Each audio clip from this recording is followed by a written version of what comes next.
It's my very special honor to be here sharing our story of agriculture intelligence. So it's also AI. My name is Gong. 12 years ago, I founded this company with my partner Bing in Guangzhou.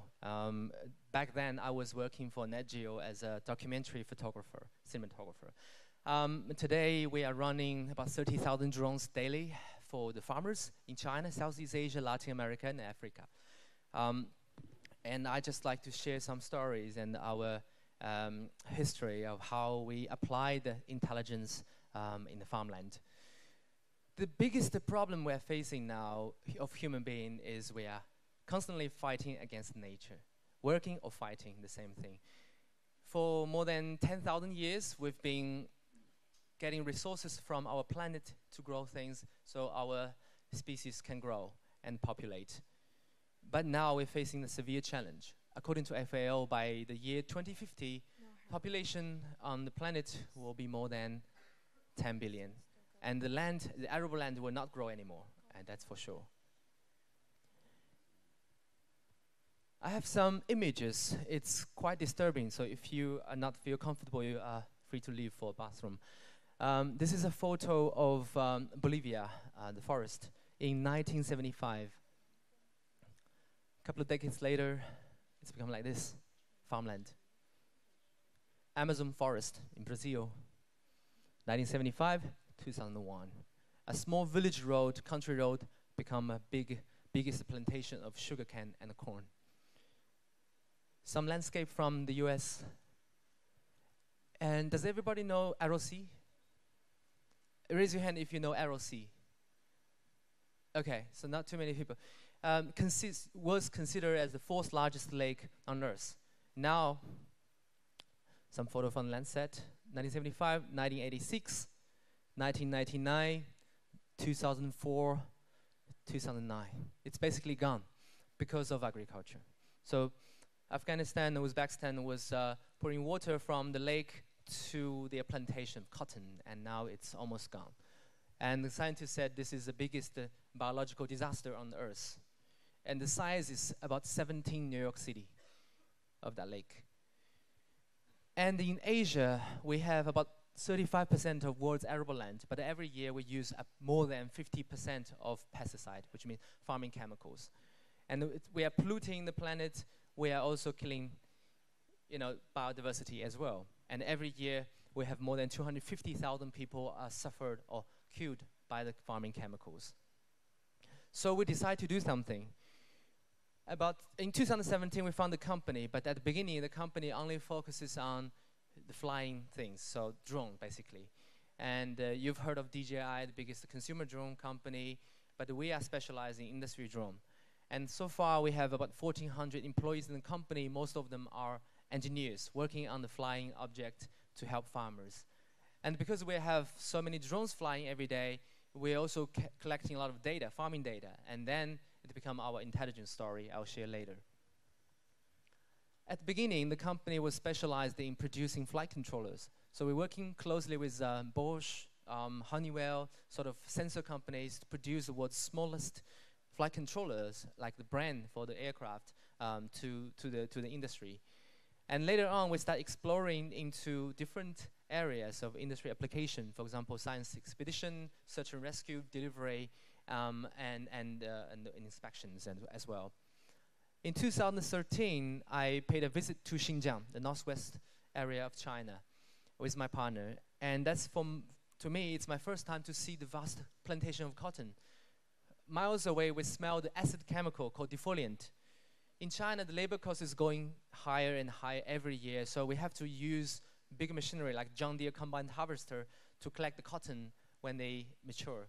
And we have to spray this chemical called defoliant. It's an acid to help all the cottons to open up and the leaves to fall. People are using their hand to spray the cotton, applying this acid. It's really dangerous. So we were thinking, can we use our drone and the robots to apply the chemical for the farmers? And the cotton will be the safest because it's not for eating. So that's how we started in 2013. At XAG, we do 4 things. The first thing is building digital farming infrastructure. Today, we're in the city, we can Uber a car or order a meal using our phone is because we have map, a high-definition city map. In the farmland, when you going to hire a tractor driver, you have to bargain with him. You have to cheat because say, okay, it's a very, very square piece of land. You come here, it's flat, the weather is fine, you come, please. But when they come, they see, oh, the land is segmented and it's uneven and it's very small. So it's not a standardized job in the farmland. Also, the navigation accuracy, if we use GPS or just Beidou, it's 1 to 10 meters shift. So if you want to spray the chemical on the vine in the vineyard, you sometimes will off spray or some with the drift. So we have to build a high definition map for every piece of land using drones and satellites. We have to build a navigation network which will provide centimeter level accuracy for every robot, every drone flying above that. The second thing we do is provide precision agriculture platforms. For example, we have to reinvent our nozzle. The traditional nozzle is hydraulic nozzle, which means you build up the pressure of the liquid and then you eject from one hole. But then that's a problem because you have to have enough pressure and enough liquid to spray to make sure you have the fine mist. But rotary nozzle is very different.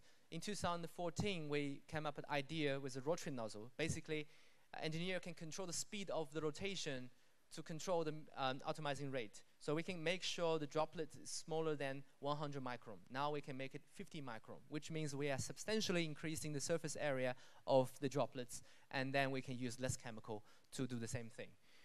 The third thing is we are connecting the land, the crop, the farmers, and the consumers.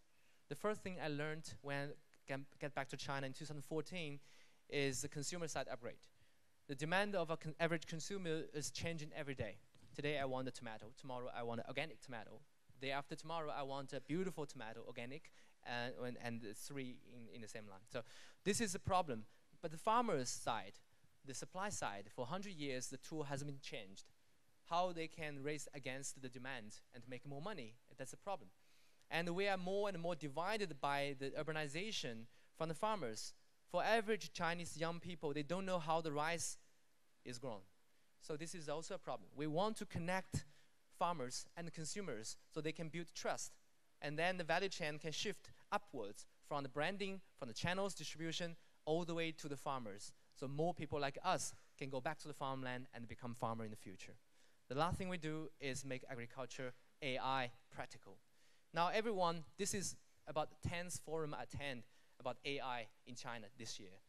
Everyone's talking about AI, blockchain technology, how we can make AI ready for farmer, or how we can prepare farmers ready for AI. This is a question. Everyone's trying to architect a world of AI. We have screens in the front, we know all the data, and everything's showing there. But for average farmer, what they want is just to reduce the cost, the production cost. They want to be risk-free because producing food is like making a gambling. Every year they are facing at least 8 gambles. Where to buy the seed, what type of food I'm growing, when, how, and how much to apply the chemicals. So everything you make a mistake, everything in the front is gone. So this is how we do it. And so far we have helped 6 million hectares of land in China to be AI ready. And I'll give you some examples. That's back in 2013, and this is now in Xinjiang. Last year, we have served about 35% of the cotton. Sorry, it's screen saving. That's what happened 10,000 years on Earth, okay. In Xinjiang, it's now using drones. 1/3 of the farmers in Xinjiang are now using drones to spray the defoliant, which means the last spray. But every year, on every piece of farmland, you have to spray at least 4 to 5 times. That including the herbicide, fungicide, pesticide, chemical regulators, and defoliants, something like that. And I'll give you some, because today we're talking about intelligence, so I'll give you some example how we apply the intelligence to the farmland. The first thing we do is field age recognition.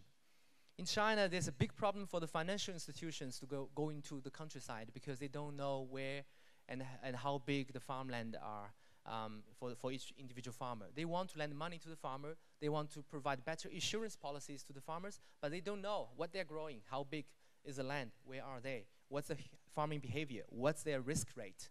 So what do we do first is to use AI, recognize the boundary. Easy, but very helpful.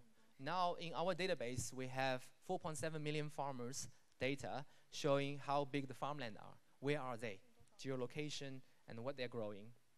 Second thing is for those orchards. For example, this is the sun-kissed farm in Jiangxi province in China. They're producing orange for juice. And they want to know at the end of the year how many bottles of orange juice we can produce. And we're helping them to predict the biomass, basically the volume of each orange tree. Then they can predict how many oranges we can produce. And also to spot the greening disease. The greening disease is a cancer for the citrus tree. And it's a non-stopping virus. It's actually hitting all the countries on the earth. And this is what just started. The third thing is cotton. Of course, cotton is our baby. To be able to apply the defoliant, the chemical, before the cottons actually can be harvested, the best timing we find out is when the opening rate is about 33%. So it's 1/3 of the cotton is already open, and we apply this chemical, you will have 100% opening rate. This is very, very important, the timing and the temperature. If you spray the chemical at the temperature lower than 18 degrees, it doesn't work. More than 35 degrees doesn't work. So we have to be really timely precise to spray the chemical. And also, because you have to spray twice. First spray, after 10 days, spray twice. The second spray, we can save a lot of chemical. At the beginning, we spray the same amount of chemical like the farmer did in the past. But second year, we found out if we do analysis on the cotton opening rate, we will see some of the areas already 100% open, some of the area only 10%, 15% open. So the drone can do a variable rate spray. And that's how we invented this, we call it the prescription map. Now this technology is being applied to all the land, like the rice, herbicides, pesticides, fungicides. A prescription map basically indicates where the diseases are more severe and where there's no disease. So we only spray this area other than this. And for this area, very light, preventional spray. By doing this, we saved 60 tons of active ingredients in China last year alone and help farmers to save a lot of money, more than 35% of money spent on pesticides and herbicides. So this is just one example. Of course, we need partners. So Alibaba Cloud is being a very strong partner behind all those calculations, this computing. And every day in the busy season, we collect more than 200 terabytes of data stored in our server. We're doing nothing with that at the beginning, but now we slowly found out farmers become scientists. For example, we have installed this AI-based camera in some of our farms, and the farmer said, Justin, I found a very interesting figure. If you have 3 days of high temperature, 3 days of high humidity, the aphids, little bug, will come out. I said, you become a scientist because you know the connections with the data, the phenomena and the data now. And now they are designing their own alarm in their WeChat, saying if there's 2 days, 2.5 days of high humidity, more than 75%, and please let me know. So the farmers become smarter and smarter. This is another example. What we want to do is we want to turn the economy, the rural economy, into a data-driven economy, which means data will become the key resources rather than the capital and other things. And what we do is, as XAG, we provide products and services to our regional partner. China have 2,800 counties. In each county, there are more than 100 chemical dealers. Many of them want to transform themselves into data-driven dealers. For example, our global partner, Bayer, they have 30,000 chemical dealers in China. And we also have research facilities in Düsseldorf working together how we can reduce the chemical use in agriculture. And then our dealer, the chemical dealer, will use our product to service the third-party organizations and the farmer as well. And this flying whale is rolling bigger and bigger. Today we have more than 6 million hectares of farmland in China, and 4.7 million farmers are using our services in China. Another example is it's not only for reducing the production cost, but also minimizing our agriculture footprints. For example, here in Sichuan, the highest grassland in China, it was a beautiful grassland 20 years ago, but now degradation is severe. The grass is gone. All the nomads on the highland are depending on the cows and the sheep. And now we are using drones to help them reseeding the grassland. And using the satellite image and the survey drone image, we can see where you can spray the seeds and where you have enough water to grow all the grasses coming out. This project was initiated by the Chinese Ministry of Agriculture, and now about 20,000 farmers are benefiting from this project. Sustainable farming project. This is one of our GAP farmland in Heilongjiang province. GAP means good agriculture practice. We join hands with Bayer and Alibaba Rural Taobao to educate the farmers to be able to use the precision agriculture tools and also agriculture intelligence, but also sustainable concepts. Combining together, we become part of the UN SDG program in China. Another one is in Australia, Victoria, in South Australia. That's the spring this year, and this is not sakura, this is almond tree. Every farmer wants their fruit to be mature early enough so they can have a good bargain on the market. If you can put your almond on the market, the more money you can make. But the problem with spring is it's too cold. The bees doesn't want to work that early, right? And also because during the past 10 years, I was working on a documentary about the bees. The bee population was decreased almost half on Earth. And we are facing severe biodiversity problem if we lose the bee. And this is a drone, very old drone actually. This is produced in 2017, but the Australian government bought this drone, did a lot of research using the drone to pollinate the trees. And also, because the farmers are using the drone to spray the pesticides, and we can ground the drones during the flower period, so we can save the bees and the dragonflies during that time. This photo was taken by me in the border of Afghanistan and China. Kids are playing with our drones. They never had education, they never had a toy, but now they play with artificial intelligence and robots and drones. So I believe the future of them will be very different from their parents. And this is also solving the problem of inequality. The birth rate in those areas are reducing. For the past 3 decades, the drive force for China is technological innovation, urbanization, and industrialization. But now we see the rural society is also growing fast and rapidly.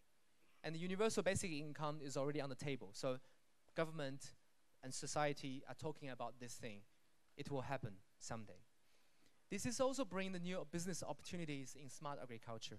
For example, every farm, every chemical dealers are now considering hardware and software upgrade.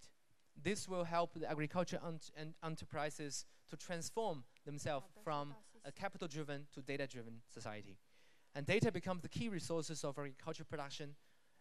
More importantly, the implementation of new technology is also helping the new finance to go to the rural society. For example, Alipay is collecting data from us so they can know the exact risk model of each individual farmer. Every transaction, every farming behavior is recorded because of the payment is digitized. So this is also a big challenge and also opportunity. Agriculture productivity will increase, of course, in developing countries. I visited about 20 farms in the US this year and a couple of farms in Europe, especially in France, UK, and Germany. I found out the productivity is actually dropping because their sustainable thinking is going up. But in China, smallholders are very, very precious because smallholders can provide the land biodiversity, but also bring diversity food to our table. The consumer's demand is changing constantly, but the farmer can adapt to it if they have this technology. They have robots working in the field, drones flying, spraying, and AI is making decisions for them. And the last two, the urbanization goes faster in the rural population will keep declining. This is already shown on charts. Global trade map of agriculture produce will change. I did some study in my PhD thesis about the price of Chinese produce over the past 5 years, compared with India, Africa, and the US. One day, if all the farmland in Africa are using drones and robots and AI to produce food, the cost of that produce will be much, much lower than in the US. And this will shift the global economy diagram. Thank you, and that's it.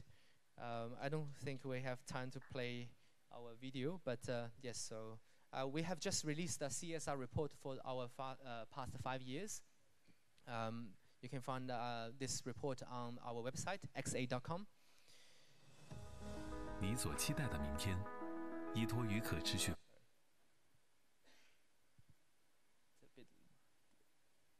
Thank you very much. Thank you. Okay.